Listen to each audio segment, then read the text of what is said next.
With our base flashing complete, we're ready to go ahead and move forward to our cap flashing. Again, this base flashing is only fastened down to the roof deck, and the cap flashing will only be fastened to the chimney, so these two can move independent of one another.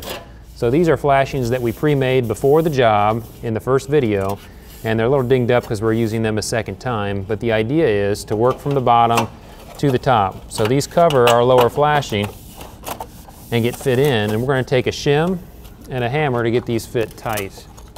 So you can start kind of with your palm of your hand, and then we finish just with a piece of cedar shim, and that cedar shim presses the flashing in, but it also opens up that hem to make a spring-loaded fit.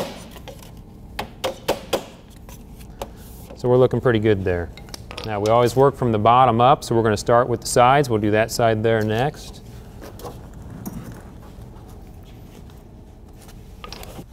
Now with the base installed, we're ready to move up the side. So I'm going to fold this around tight, make sure it's fitting good. And I've got to bend this little bit of the tab down here before we start so that this upper hem ends up on top. So I'm going to bend this down just enough to get it past.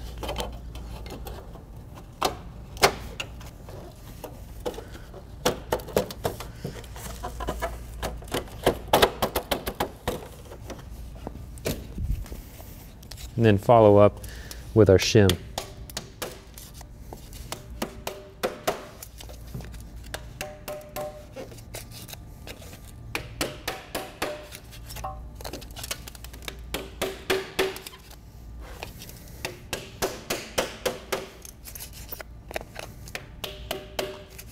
That sounded pretty good.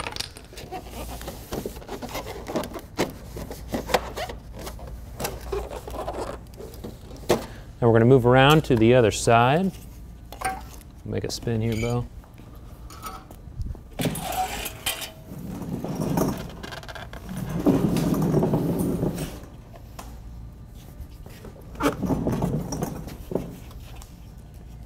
Bend that tab down, and we can get it fit in.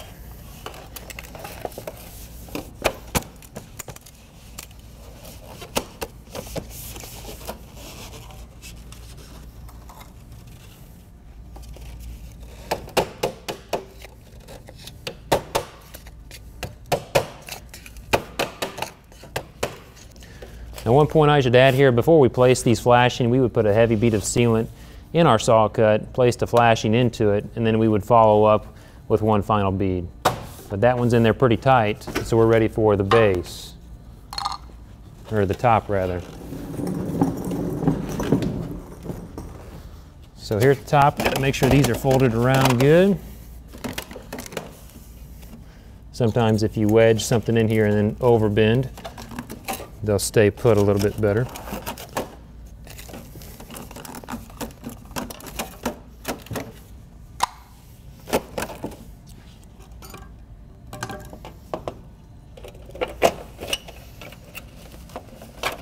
And we need to make sure that these tabs are folded down first, so this flashing is on top of the side flashing.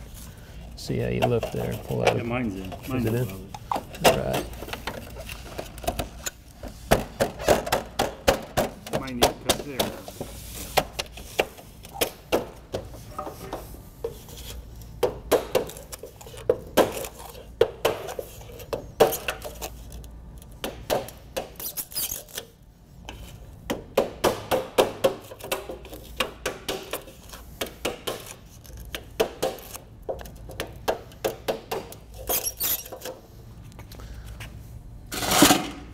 Okay, now with our flashing in place, we're ready to go ahead and pop rivet. So we're going to hold these together tightly and then make our pop rivets. Now, this has been pop riveted once before, so we should be able to find our holes with no problem. I'm going to pull it, Bo, if you want to rivet that one.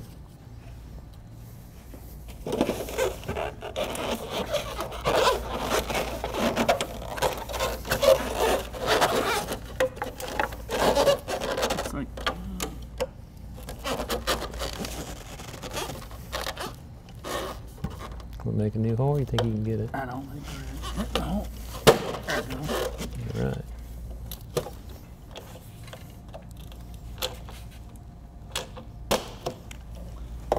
That one's gonna make a master drill, I know.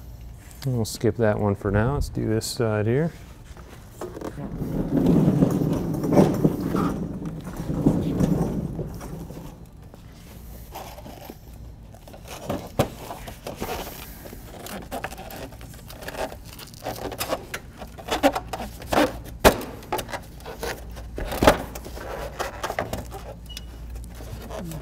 Yeah, it looks like it's quite a ways. You want to get a drill and drill that one there, right behind you.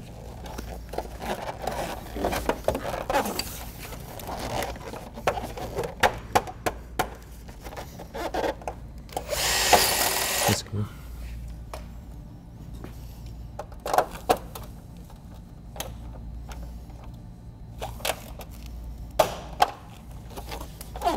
You can go ahead, and since you have your drill, we can do both of these.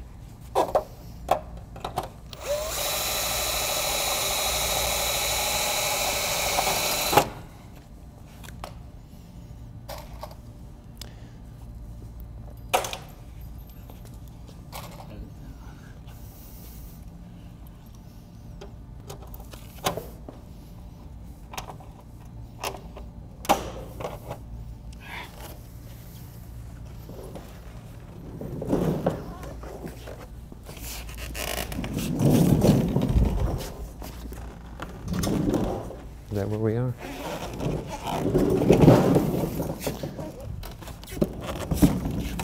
What do we skip? Let's go ahead and put another one in here since we're here.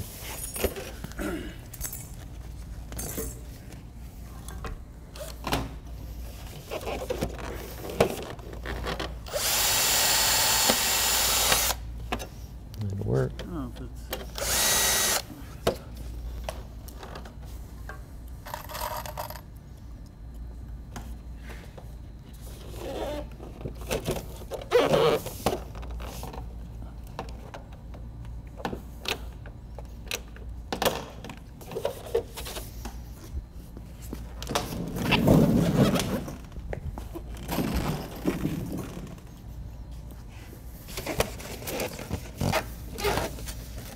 Let's go ahead and re-drill these ones too.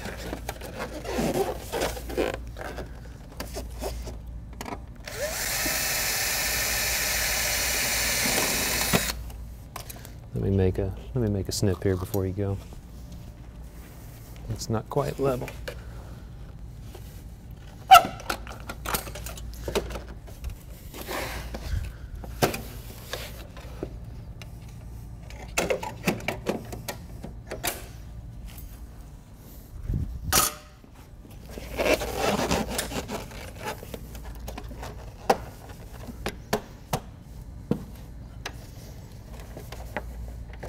Yeah, pushing against that brick in there. Nice and slow, you might get it. Yeah, you got it. Good job. And one more there.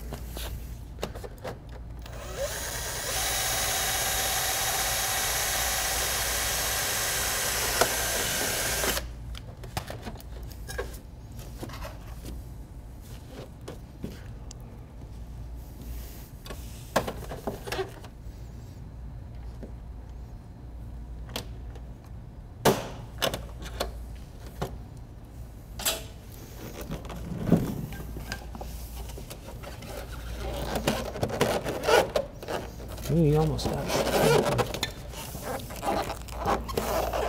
Any better.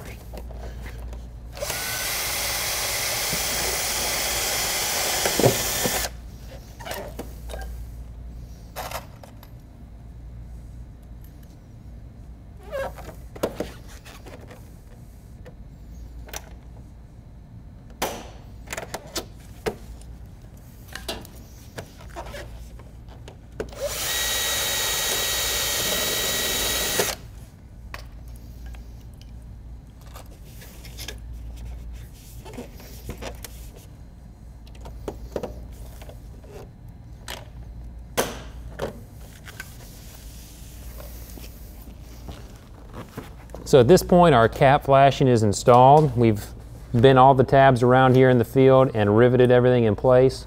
Last item would be to go ahead and put a heavy bead of butyl rubber or polyurethane caulking in this seam and tool that with a tongue depressor or something with a round shape. And the other item that we might consider doing here is coming back with butyl rubber in each of these corners one more time, our vulnerable spots on all 4 corners of the chimney to make sure that we're sealed. But at that point, we have a complete system, a 2-piece roof, so any water that's coming down this roof hits the flashing and is always on top and down and out.